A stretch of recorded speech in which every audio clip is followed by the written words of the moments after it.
Halo Sobat Belajar, kembali lagi dengan saya, Kak Tepi. Kali ini kakak akan ngejelasin materi kelas 11 Sosiologi. Tentang apa sih, Kak? Tentang berantem-berantem. Hah, berantem-berantem? Maksudnya gimana, Kak? Jadi, tahu nggak sih kalian tuh kalau misalnya berantem aja, itu juga dipelajarin tahu di dalam sosiologi. Nah, spesifiknya tentang pemetaan konflik. Nah, pemetaan konflik. Maksudnya gimana sih, Kak, pemetaan konflik? Ya, jadi kan kita tahu nih kalau konflik itu kan banyak jenisnya, macam-macam gitu loh. Nah, konflik ini supaya bisa selesai harus dilakukan pemetaan. Simpelnya adalah gimana caranya nih biar konflik bisa selesai gitu. Nah, trivianya salah satu konflik paling lucu di dunia.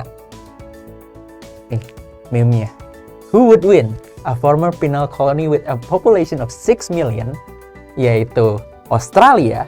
Itu yang kita tahu, Pulau Australia tuh dulu bisa didiami pada akhirnya oleh orang-orang Inggris. Jadi Australia tuh dulu kayak semacam pulau apa ya istilahnya? Pulau yang digunakan oleh Inggris untuk membuang para tahanannya. Jadi ibaratnya pulau penjara. Bayangin tuh Australia dulu pulau penjara. Lawan ini burung. Burung apa, Kak? Burung emu namanya. Jadi di Australia tuh ada satu jenis burung endemik di sana. Namanya burung emu. Mirip kayak burung onta gitu deh. Tinggi gitu nih, gambarnya ada di sini. Jadi lucunya, peristiwa konflik paling lucu ini terjadi di tahun 1932. 1932, jadi pada waktu itu dikenal dengan istilah Emu War atau Emu Konflik. Perang antara Australia melawan burung emu. Jadi ceritanya dulu di Australia itu tahun 1930-an itu kayak kalian jangan bayangin Australia yang sekarang gitu loh, yang maju, kemudian banyak gedung-gedung tinggi, Sydney Opera House dan segala macamnya. Australia yang dulu tuh di tahun 1930-an tuh basically masih berupa gurun lah bahasanya gitu loh. Nah, terus banyak para petani di sana yang merasa terganggu akan adanya burung emu ini, karena burung emu ini dia merusak ibaratnya pada waktu itu karena jumlahnya sangat banyak, itu jadi hama gitu loh, merusak merusak panen petani lah bahasanya gitu. Nah, kemudian para petani ini minta tolong ke pemerintah Australia untuk ini gimana caranya burung emu ini dihabisin bahasanya gitu. Nah, oke tuh akhirnya pemerintah Australia bikin satu pengumuman kalau mereka bakal mengurangi jumlah populasi burung emu dengan cara ditembakin gitu loh, ditembakin pakai senapan mesin lah bahasa simpelnya gitu. Nah, uniknya adalah setelah perang ini dijalankan gitu loh, konflik ini berjalan, bahkan burung emunya tuh malah populasinya justru makin bertambah gitu loh. Jadi setelah burung emu itu ditembakin mati, burung emu itu bertelur lah, yang masih hidup mereka kawin, kemudian bertelur, beranak pinak banyak lagi, dan ya basically pemerintah Australia tuh ngakuin kalau mereka tuh kalah konflik ngelawan burung gitu loh. Jadi lucu sih ini, Australia yang kita tahu nih negara salah satu superpower di dunia, mereka pernah perang ngelawan burung, pernah konflik ngelawan burung dan kalah gitu loh. Nah, oke, ini trivianya gitu aja. Oke, sebelum kita masuk ke materi inti tentang konflik tuh apa, kayak gimana, seriusnya lah bahasanya kayak gitu, kita saksikan dulu berikut ini. Jangan lupa belajar, karena sekarang belajar itu mudah. Ayo belajar! Nah, jadi simpelnya pemetaan konflik itu apa?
pihak lainnya gitu loh. Lalu kemudian ada parties. Parties ini simpelnya atau pihak. Ya intinya gampang ya.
Demikian isu dalam konflik berkaitan dengan konflik yang terjadi. Jadi ibaratnya apa ya?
Konflik itu apa sih, Kak? Prakonflik itu adalah periode saat terdapat satu ketidaksesuaian sasaran atau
itu kekerasan gitu dituangkan dalam bentuk kekerasan. Oke, gimana caranya saya sebagai anggota kampus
Selesaikan dengan berbagai cara, termasuk misalnya apa namanya, kalau misalnya baru-baru ini di Eritrea misalnya, satu negara di Afrika sana, ada kelompok separatis yang mau memisahkan diri dari pemerintah pusat, itu tuh PBB turun tangan untuk menyelesaikan konflik.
Penyelesaiannya tuh gimana, apa aja sih, dan seringkali tuh penyelesaian konflik tuh tidak hanya sebatas kayak ya udah bersalaman, bergandengan tangan terus meminta maaf, nggak gitu juga gitu. Banyak hal lain, banyak apa namanya, leverage lain atau pertimbangan lain supaya satu atau kedua belah pihak itu sama-sama bisa setuju untuk menyelesaikan satu konflik. Nah gitu sobat belajar. Oke, sekarang kita masuk di sesi paling terakhir nih, di sesi quiz. Seperti biasa kalau di sesi quiz ini kakak cuma 2 soal doang sih, gampang lah. Nah, soal yang pertama. Tahapan pemetaan konflik yang menentukan akhir dari konflik yang terjadi adalah, tuh tadi ya udah kakak jelasin tuh, tahapan paling akhir pemetaan konflik tuh apa aja. Yang menentukan akhir dari konfliknya tuh apa. Lalu kemudian yang soal nomor 2 nih. Apa yang dimaksud si Fabio dalam pemetaan konflik menurut Amir Abdallah? Nah, jadi si Fabio tuh, tadi apa aja tuh kakak udah jelasin ya kan, S-nya itu apa, I-nya itu apa, A-nya itu apa, B-nya itu apa, I-nya itu apa, O-nya itu apa. Nah, oke gitu sobat belajar, jadi apa namanya, cukup 2 pertanyaan dulu aja nih yang kakak sampaikan di pertemuan kali ini. Sampai bertemu di pertemuan berikutnya. Karena belajar sekarang itu mudah, ayo belajar. Jangan lupa belajar, karena sekarang belajar itu mudah. Ayo belajar!